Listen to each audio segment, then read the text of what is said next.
Hi, Neal Fugate with eXp Realty. Are you thinking about buying a home during the current COVID-19 crisis? That's great. It can be done. And I'm making this video to let people know what to expect during the home buying process during these challenging times. Because of the current situation, there are certain restrictions and guidelines and precautions in place that every realtor needs to adhere to in order to protect all parties involved in a transaction as much as possible.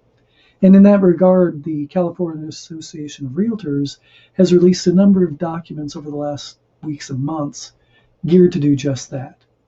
In this video, I would like to introduce you to one specific form, and that's the BPPP, which is an overview of the government-mandated showing requirements and best practices involving showing real estate.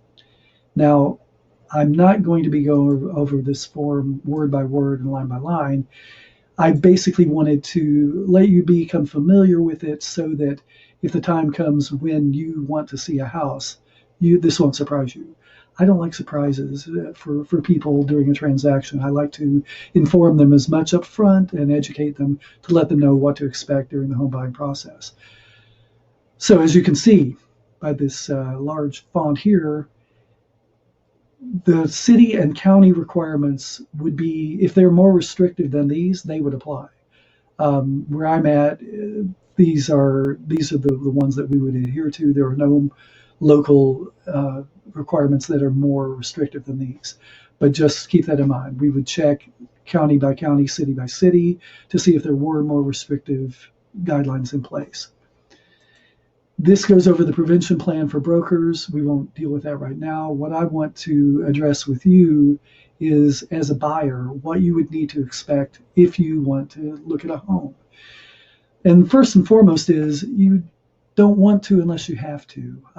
We want to do everything we can virtually. If you look at the multiple listing service where listings are entered by agents, many of them have virtual tours, and you can actually walk through the home virtually and look around room by room, and they're really good. And they should give you a pretty strong idea of whether or not you would want to place an offer on that home before you even see it. And that's the idea. If it doesn't have a virtual tour, then it probably has multiple photographs, which should also give you a strong idea of whether or not it's a home you would want to place an offer on. And that's what we want to do. You don't want to schedule a showing unless you have to. And I just want to make that clear. Now, you may have noticed there are no open houses being held right now. That is not allowed, and it won't be for the foreseeable future. So no open houses. If you do schedule a showing, only one buyer's agent can be with you, and only one buying party. Now, that can be more than one person, but it shouldn't be a busload of people. It should be 1, 2, 3 people max. Really, truly the decision makers, the people that seeing the property in person would be able to decide if they want to move forward and place an offer. That's what we're talking about when the buying party involved is referred to in this scenario. The showing houses should be vacant, and if we decided to see a house, we would take separate cars. We wouldn't drive together in one car. We're trying to limit personal contact as much as possible. Let's see. And that the buyer's agent should do all the opening of doors and windows and that sort of thing. And all information should be delivered electronically. I wouldn't be handing you a flyer and saying this is the information about the home.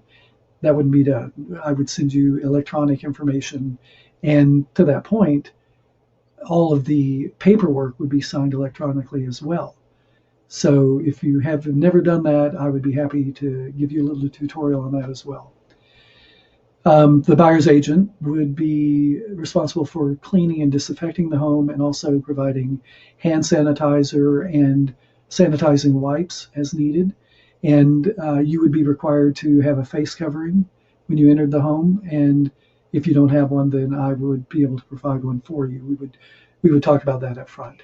Like I said, I'm not going to go through this line by line, but when you see the form, then the rules for every visitor are very specific, and they refer to another form called the PEAD-V, which is a form that all visitors to a property have to fill out and submit to the seller's agent before they can visit the property. We usually do this no more than a day ahead, but well enough in advance where the seller's agent has that and they can review it, and it's a requirement. There's no getting around this.